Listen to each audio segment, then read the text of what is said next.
Potato chips বানাচ্ছি। Potato chips বানানোর জন্য আমি আলুগুলো ছাড়িয়ে নিয়েছি। আলুগুলো ছাড়িয়ে একটা গামলার জলের মধ্যে রেখে দিয়েছি। এবার একটা গ্রেডার নিয়ে নিয়েছি, আলুগুলোকে গ্রেড করে নেব।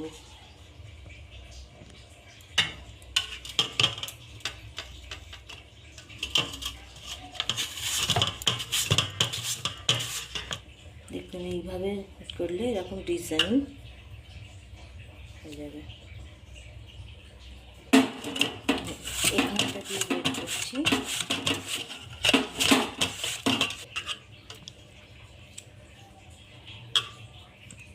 এরকম পাতলা হবে। এইভাবে সব আলুগুলো আমি গ্রেডারের সাহায্যে গ্রেড করে নিচ্ছি। আলুগুলো সব গ্রেড করা হয়ে গেছে এবং আমি আলুগুলো খুব ভালোভাবে ধুয়ে নিয়েছি। দেখতেই পাচ্ছেন কতটা পাতলা হয়েছে আর কতটা সুন্দর। 5বার 6বার জল পাল্টে পাল্টে এগুলো ফ্রেশ করে ধুয়ে নিয়েছি। দেখুন জলটা কত ফ্রেশ। এবার আমি একটা কড়াই বসিয়ে দিয়েছি, এর মধ্যে দিয়ে দিচ্ছি লবণ, একটু হলুদ দিয়ে দিলাম।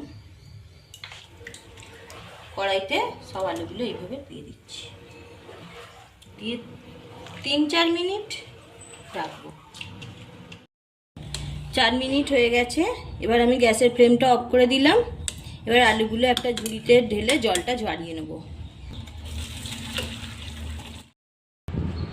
আমি টেবিলে একটা সুতির কাপড় বিছিয়ে দিয়েছি, এর মধ্যে আলুগুলো মেলে দেবো ফ্যানের নিচে। এইভাবে সব আলুগুলো মেলে দেবো, গায়ের যে জলীয় ভাবটা আছে আলুর গায়ে সেটা শুকিয়ে যাবে ফ্যানের নিচে। তারপরে এটাকে আমি ছাদে নিয়ে গিয়ে রোদ্দুরে মেলে দেবো। চিপসগুলো রোদ্দুরে ভালোভাবে শুকিয়ে নিয়েছি। এবার এগুলো ভেজে দেখাবো। একটা কড়াইতে তেল গরম করতে দিয়েছি, তেলটা গরম হয়ে গেছে। এবার আমি ভেজে দেখাচ্ছি।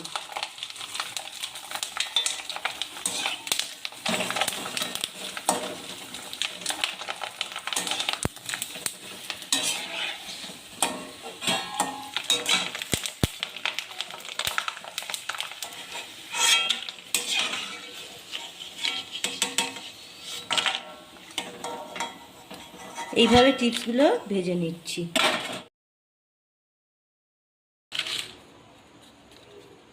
দেখুন চিপসগুলো কত সুন্দর হয়েছে, ডিজাইনটা বুঝতে পারছেন। ক্যামেরায় হয়তো খুব ভালোভাবে আসছে না। এবার এর মধ্যে আমি একটু চাট মশলা মেশাবো,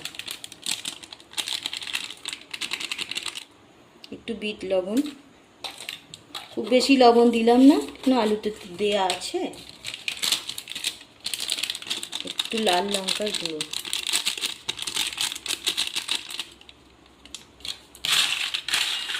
ভালোভাবে মিশিয়ে নেব।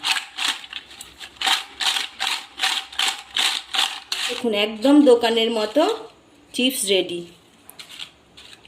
রেসিপিটা যদি ভালো লেগে থাকে লাইক শেয়ার করবেন এবং আমার চ্যানেলটা সাবস্ক্রাইব করে দেবেন। মুচমুচে পটাটো চিপস না ভেজে ওগুলো রেখে দিতে পারবেন, যখন খুশি ইচ্ছা মতো বাচ্চারা বায়না করলে ভেজে দিতে পারবেন, বাচ্চাদের খুব পছন্দ হবে।